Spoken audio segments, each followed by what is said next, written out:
ওনার জুতো দেখে যে থটসটা এই মুহূর্তে আমার মস্তিষ্কে আসছে তা হলো একদিকে রাজ্য আর একদিকে কেন্দ্র। নমস্कार। नमस्कार। क्या नाम है आपका? चिंटू।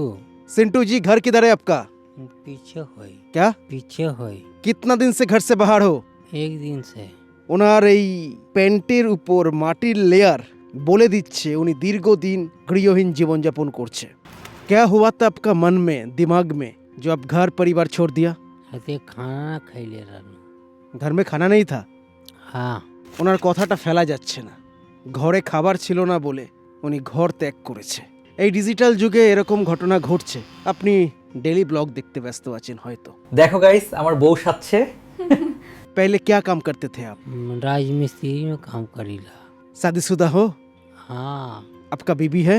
का जानी मालूम ना। যাই হোক, রাস্তায় এরকম অসহায় গৃহহীন মানসিক রূপে অসুস্থ মানুষ দেখলে একটু সহযোগিতা করার চেষ্টা করবেন, যেটুকু পারবেন।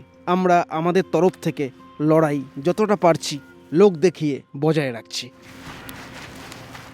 আজকে ঈশানের জন্মদিন। আমরা ঈশানের জন্মদিনটা স্মরণীয় করে রাখলাম এই মানুষটির পাশে থাকার মাধ্যমে। শুভ জন্মদিন ঈশান।